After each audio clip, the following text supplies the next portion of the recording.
코로나 이후에도 이렇게 널찍하게 앉았으면 좋을 것 같습니다. 훨씬 좋네요. 코로나가 끝나는 것 같은 느낌, 또 끝났으면 하는 바람, 이런 것들이 상당히 컸는데 갑자기 이태원 클럽에서 확진자가 발생하면서 또 비상이 걸렸습니다. 그래서 이게 정말 참 긴장의 끈을 놓치면 안 되겠구나, 그런 생각을 하게 됩니다. 마음이 아픈 거는, 더 아픈 거는 이번에 확진자가 게이라고 하는 이야기를 들었는데,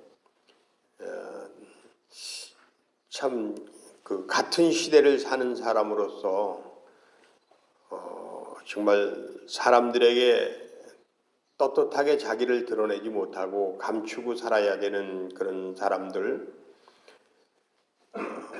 또 똑같은 사람인데 사람들에게 손가락질을 거의 손가락질을 받으면서 살아야 하는 사람들, 그 부모와 가족들까지도 마음이 편치 않을 걸 생각하면 게이라는 이름으로 살아가는 사람들의 그 마음이 얼마나 어둡고 무겁고 힘들까라고 하는 것. 그래서 그들이 더더욱 다른 사람들보다 그런 자기 자신을 이겨내기 위해서 클럽을 찾는지도 모르겠다. 다른 사람들보다도 더 그런데 심취하는지도 모르겠다.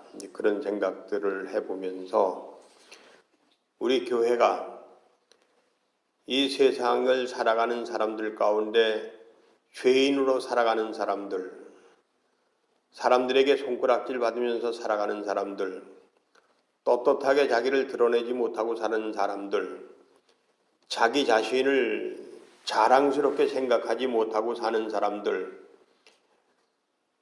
우리가 인생을 살려면 자긍심이라고 하는 것, 자기 자신에 대한 자신감, 이런 것들이 필요한데 그런 것들을 갖지 못하고 살아가는 이런 사람들을 치료해주고 회복해줄 수 있는 그런 교회가 될 수만 있다면 얼마나 좋을까 하는 생각까지도 한번 해보면서 마음이 무척 무겁고 아프고 그렇습니다. 그런 의미에서 이번 이태원 클럽을 다니는 게이를 시작으로 해서 확진자가 늘어나고 있는 이 사태가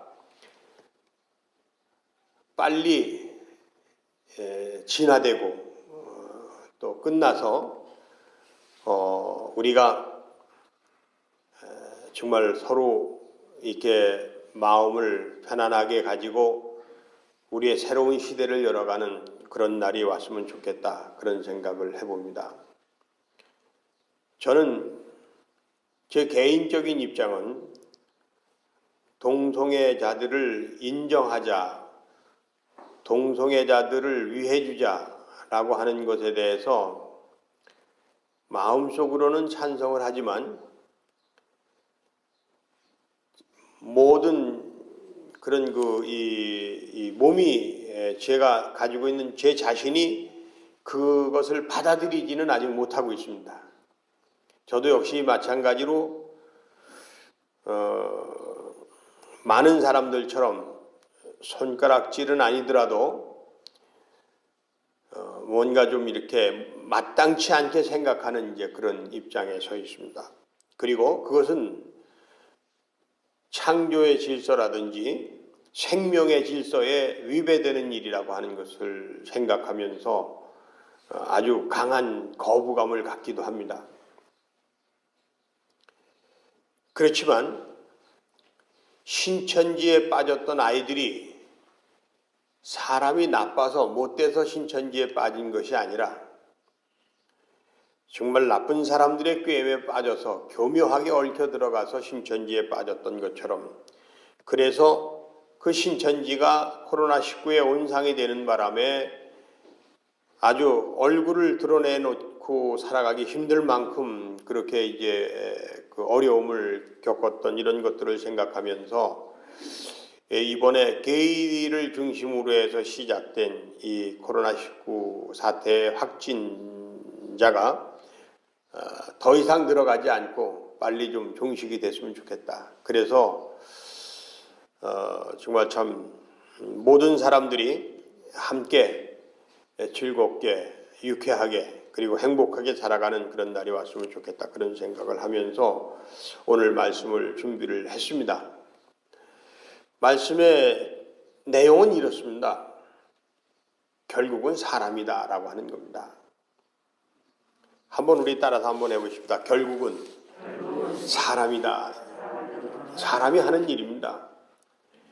아무리 어려운 일이라도 훌륭한 사람들이 훌륭하게 일을 맞서서 헤쳐나가면 오히려 전화위복이 되기도 하지만 아무것도 아닌 일 같은 아주 작은 일이라도 못된 사람들이 만나게 되면 일이 커지게 되고 힘들게 되고 어렵게 되는 겁니다. 우리 옛말에 좀 남녀 평등에 어긋나는 얘기지만은 여자가 잘못 들어오면 집안이 망한다 그런 얘기 있지 않습니까? 여자가 시집으로 오니까 이제 그런 얘기를 한 거지만 남자가 장계를 가는 거라 그러면 반대로 남자 하나 잘 들어오면 집안이 흥하고 남자 하나 잘못 들어오면 집안이 망한다 뭐 이렇게 얘기가 되겠죠. 결국은 사람이 중요하다라고 하는 얘기를 하는 거 아니겠습니까? 그런 의미에서 사람은 어떤 사람이 되어야 될까? 라고 하는 생각을 하면서 묵상하는 가운데 오늘 본문 말씀을 여러분과 나누게 된 것입니다. 오늘 말씀은 예수님께서 십자가의 길을 가시는 그 마지막 걸음 속에서 6월절 전에 이제 자기가 십자가에 달려서 돌아가실 것을 아시고 그리고 제자들에게 주시는 아주 원포인트 말씀이라고 얘기할 수 있는 중요한 말씀이 되는 거죠. 이 말씀을 그냥 이렇게 얘기를 시작하신 것이 아니라 먼저 제자들에게 수건을 가져다가 허리에 두르시고서는 대야에 물을 떠서 그 발을 씻어 주셨다. 그리고 그 수건으로 그 발을 닦아 주셨다. 이렇게 기록을 하고 있습니다. 이 내용이 아주 자세합니다. 4절에 보면 저녁 잡수시던 자리에서 일어나 겉옷을 벗고 수건을 가져다가 허리에 두르시고 그랬습니다. 저녁을 잡수시던 자리에서 일어나 겉옷을 벗고 그렇지 않습니까? 무슨 일을 하기 위해서 옷을 먼저 벗고 편안한 자세로 수건을 가져다가 허리에 두르고 대야에 물을 떠서 제자들의 발을 씻으시고 그 두르신 수건으로 닦기를 시작하여 이렇게 말씀이 되어 있습니다. 여담이지만 이 얘기 끝에 생각나는 게 하나 있어서 말씀을 드리는데 여러분들이 집에서 무슨 일을 할 때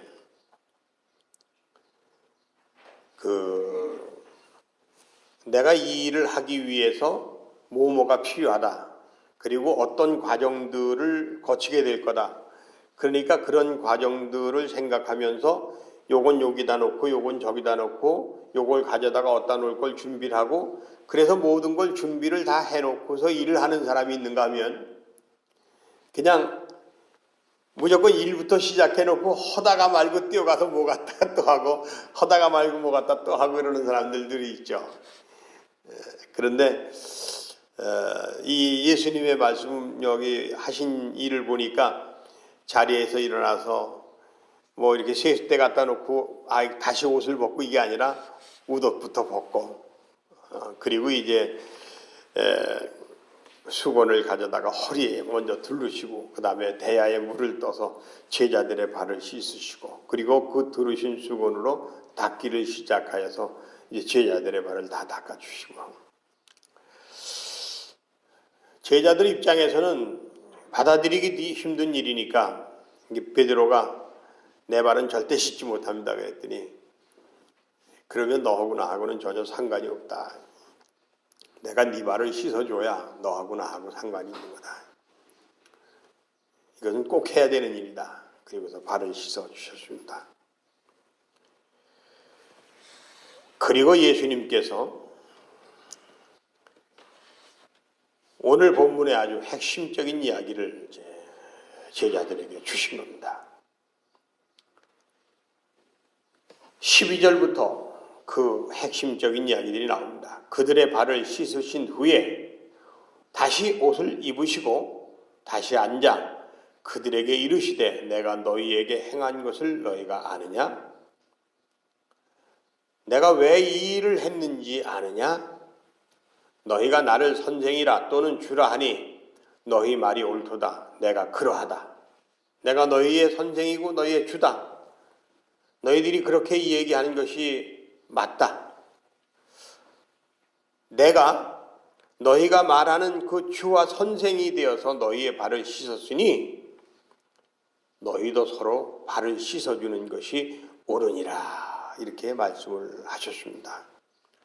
여러분 함께 따라서 한번 해보십시다. 우리가 서로의 발을 씻어주는 사람이 되자.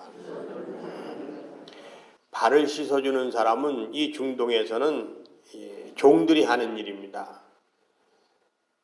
세례 요한이 예수님을 만났을 때 당신의 발을 씻기에도 내가 부족합니다. 그렇게 얘기하지 않습니까? 그런데 종이 돼서 주인을 섬기듯이 그렇게 너를 대하는 사람이 되어야 된다. 그런 얘기입니다. 며칠 전에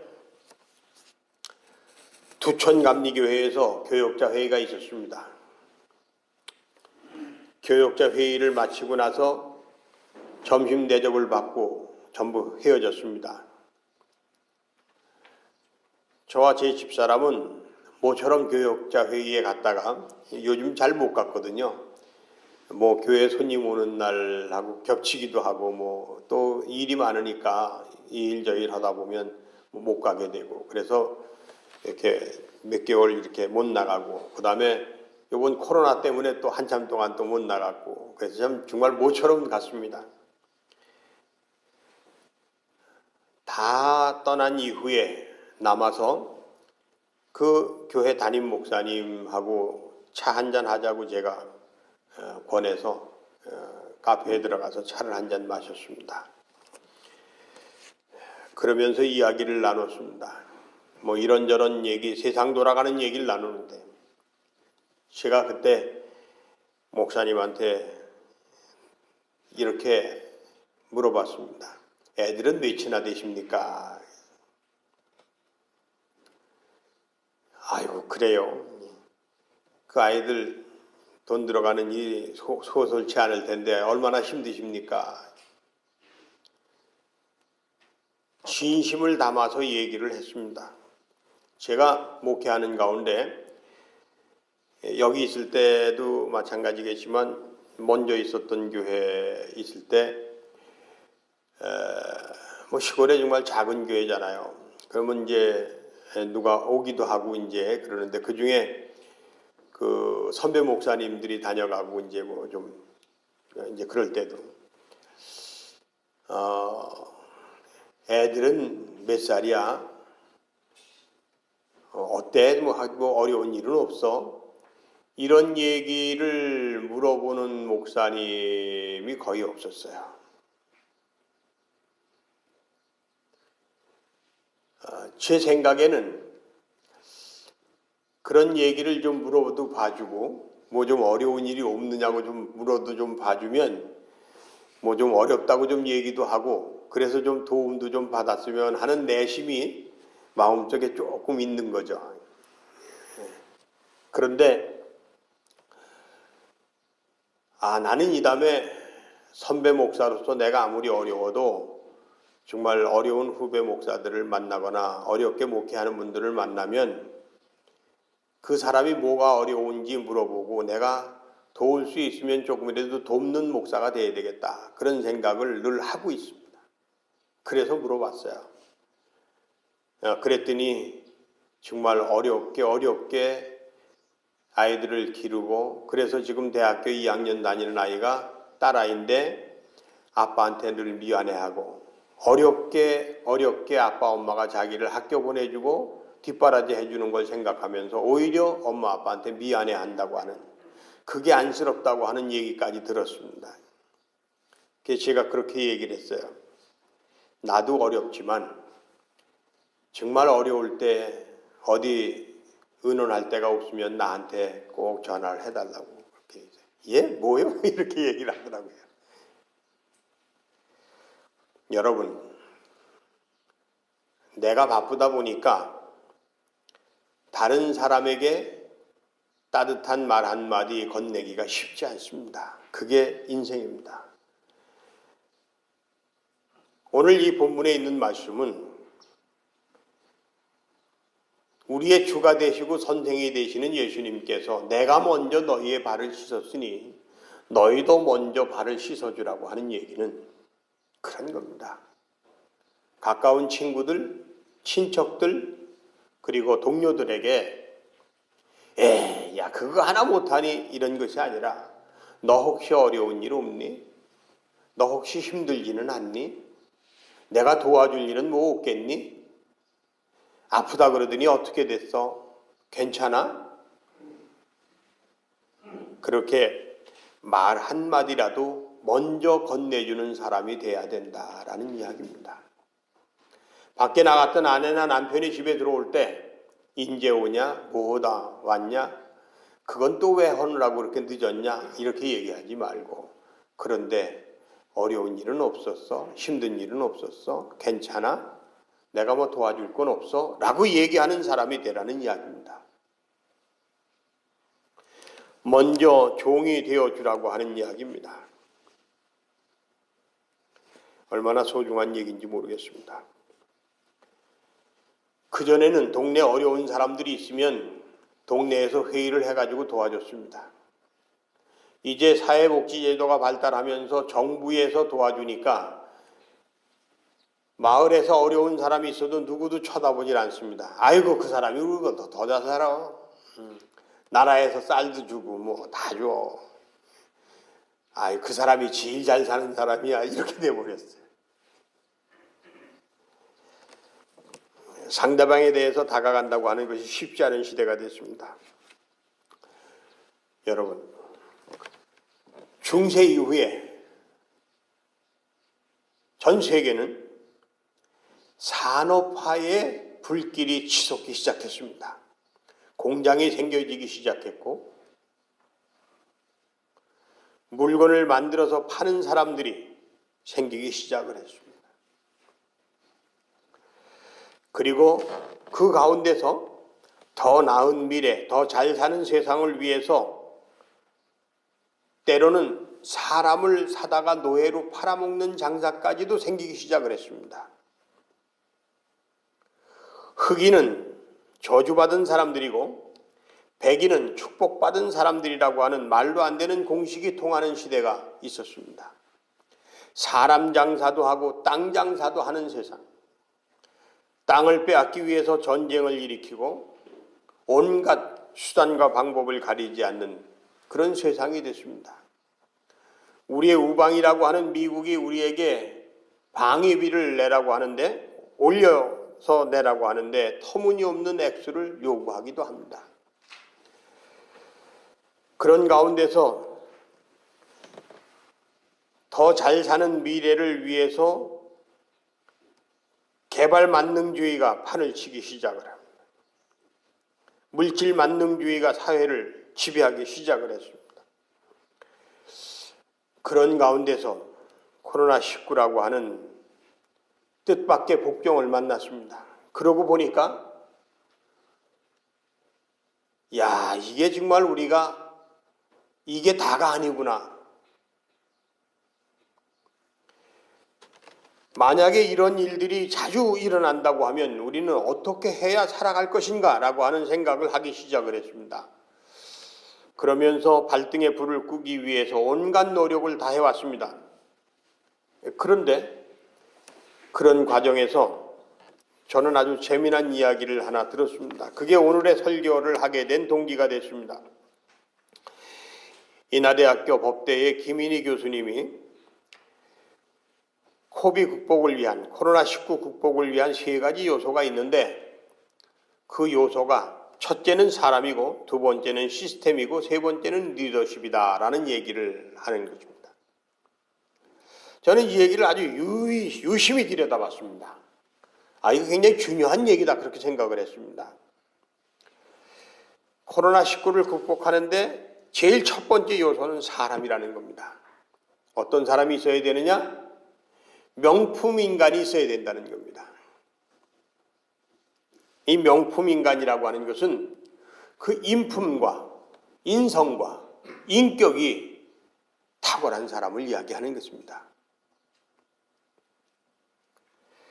이 사람을 한마디로 표현하면 먼저 다가가서 발을 씻어주는 사람입니다. 다행히 2020년 코로나19 바이러스가 창궐하는 대한민국에는 이런 사람들이 차고 넘쳤습니다.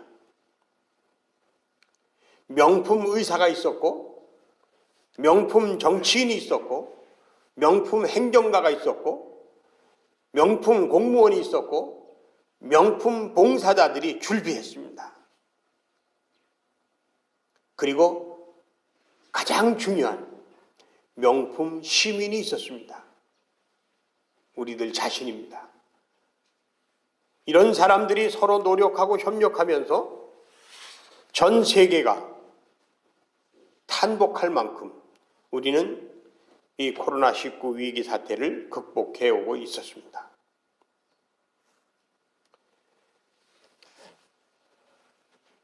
두 번째는 시스템의 이야기를 하면서 어떤 사람이 이 코로나 바이러스에 감염이 되더라도 국가가 책임지고 무료로 치료해 줄 수 있는 시스템이 있었다. 의료보험제도가 있었다. 이거 쉬운 일이 아닙니다. 전 세계에 이런 일이 드뭅니다. 우리나라의 의료보험제도를 얘기하자면 제일 첫 번째로 청십자보험제도인가라고 하는 걸 얘기할 수 있습니다. 장기려 박사님이 정말 크리스찬으로서, 그리스도인의 제자로서, 진실한 크리스찬으로서 슈바체의 정신을 가지고 환자들을 돌보는 그런 아주 훌륭한 의사 선생님이십니다. 이분이 돈 없는 사람도 치료받을 수 있는 그런 세상을 만들겠다고 의료보험제도를 주창을 했어요.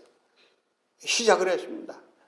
그게 나중에는 대한민국이 의료보험제도를 실시하는 이런 나라를 만든 씨앗이 되었던 겁니다. 이 시스템이 있었기 때문에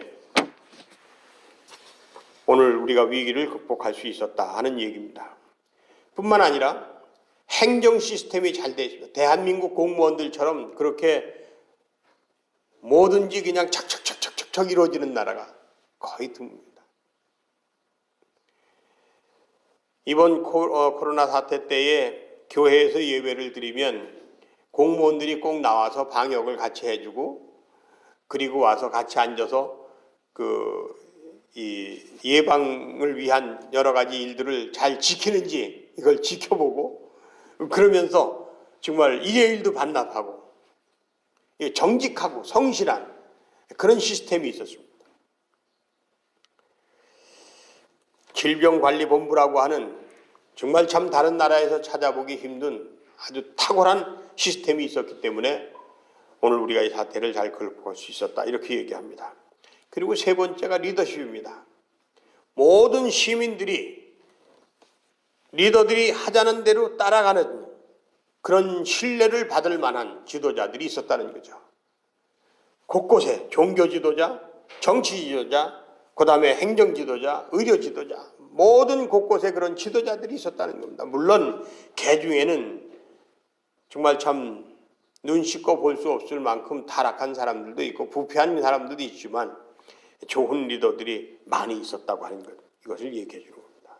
그런데 말입니다, 저는 이것을 보면서 마지막으로 제가 이것을 정리할 때 사람과 시스템, 리더십, 이 세 가지가 중요하지만 이 세 가지는 모든 것이 다 사람으로부터 시작이 되는 것이고 사람으로부터 끝나는 거라고 하는 것을 보게 된 겁니다. 그래서 어떤 사람이냐 그랬을 때 오늘 본문에서 얘기해 주는 예수님께서 우리에게 제자들에게 말씀하시는 먼저 다가가서 종이 되어주는 사람이 되라. 먼저 다가가서 섬기는 사람이 되라. 여러분, 그리스도인은 예수님의 제자가 되는 사람들입니다. 우리가 신앙을 빌미로 해서 교회에 열광하고 예배에 열광하고 기도에 열광하고 그러면서 좀 더 훌륭한 제자가 되어야 된다고 해서 국기 훈련을 하고 심지어는 인분을 먹을 거냐, 공동묘지에 가서 서로 때리고 맞을 거냐, 이태원 클럽에 가서 전도를 하면서 쫓겨나는데 끝까지 전도를 할 거냐, 그런 훈련들을 통해서 예수의 제자가 되어야 된다고 하는 말도 안 되는 이런 교회들이 과연 진정한 교회가 될 수 있을까라고 하는 생각을 해보게 되는 겁니다. 여러분, 이제 전도하는 거 점점 더 어려워졌습니다. 저부터 만약에 제가 교회를 안 다니는 사람이라면 교회를 좀 다녀야 되겠다라는 생각을 했을 때 어느 교회를 가야 안전할까 하는 생각을 하게 되는 시대가 된 겁니다. 저는 우리 교회 입구에다가 뭐라고 간판을 붙여야 사람들이 마음 편하게 들어올까 하는 생각을 해봤습니다. 우리 교회에는 국기 훈련이 없습니다. 이렇게 써붙일까? 그런 생각을 해봤어요. 우리 교회는 신앙의 자유가 있습니다. 그렇게 써붙일까? 그런 생각을 해보겠습니다. 우리 교회는 신앙 훈련이 없습니다. 그렇게 써붙일까? 그런 생각을. 신앙을 이유로 해서, 신앙을 빌미로 해서 부모 형제도 버리고 떠나오게 만들고 그 인격이 파탄에 이르게 하고 일반적이고 상식적인 일조차도 짓밟고 무시하는 이런 일들이 지금 교회를 중심으로 해서 여기저기서 판을 치고 있다고 하는 것은 이거 참 정말 심각한 문제가 아니겠는가 그런 생각을 해봅니다. 그러면서 오늘 본문 말씀을 통해서 저는 따라서 하십다. 묵묵히 십자가의 길을 가는 사람이 되자. 그런 생각을 해본 겁니다. 구약 성경에 보면 아브라함의 하나님, 야곱의 하나님, 이삭의 하나님이라고 얘기를 합니다. 솔로몬의 하나님, 다윗의 하나님이라고 얘기하지 않습니다. 사람은 사람인데 솔로몬과 다윗이 아니라 아브라함과 이삭과 야곱을 얘기하는 겁니다. 야곱을 예를 들어서 말씀을 드리겠습니다. 야곱은 혈기왕성한 자였습니다. 앞만 보고 달리던 사람이었습니다. 그랬던 야곱이 약복강가에서 천사와 씨름을 하면서 허벅지를 두들겨 맞아가지고서 쩔눈발이가 되고 말았습니다. 누구보다도 빠르게 총알같이 달려가던 사나이가 이제는 빨리 달려가고 싶어도 달려갈 수 없는 느릿느릿 걸어가야 되는 사람이 되고 만 것입니다. 거기에 진정한 의미의 삶이 있었고 행복이 있었던 것입니다. 그곳에서부터 참된 그리스도인의 삶이 시작이 되는 겁니다. 신약 성서는 예수의 십자가를 통해서 우리에게 진정한 그리스도인, 진정한 사람을 얘기해 주고 있는 것입니다. 여러분, 바울도 훌륭하지만 제가 바울을 못마땅하게 생각하는 것 중에 하나가 뭐냐면 바울에 미치는 사람들이 그냥 죽어라 하고 그냥 달려가는 것, 뭣도 모르고 그냥 선교하는 거, 이런 것들이 저는 좀 못마땅해요. 크리스찬은 좀 느릿느릿 그렇게 걸어가는 사람들, 묵묵히 십자가의 길을 가는 사람들이 돼야 된다, 이런 생각을 해봅니다. 그렇습니다, 여러분. 오늘 저는 저와 여러분이 사람이 문제이고 사람이 문제를 해결한다 라고 하는 생각 속에서 먼저 다가가서 발을 씻어주는 사람이 되자 하는 말씀을 드렸습니다. 이제 오늘 이 말씀을 함께 묵상하시면서 잠시 기도하시겠습니다.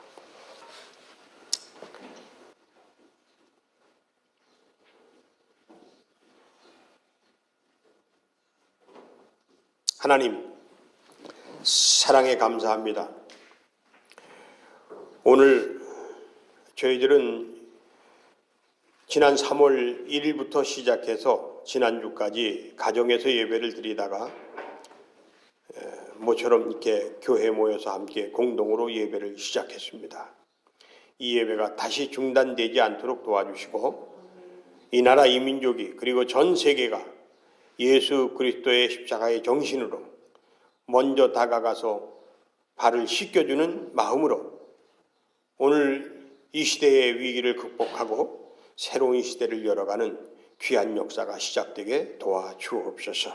그리고 우리가 거기에 함께 걸음을 맞춰서 동행하는 그런 사람들이 되게 하옵소서. 힘들고 어려울 때마다 하나님께서 능력으로 함께 해주시고 특별히 아직도 이 위기를 극복하기 위해서 일선에서 수고하는 참으로 수고하시는 그 헌신하시는 희생하시는 이런 이들 속에 하나님의 한량없는 은혜와 능력이 더해지기를 간절히 기도합니다. 감사하며 우리 주 예수 그리스도 이름 받들어 간절히 기도하옵나이다. 아멘.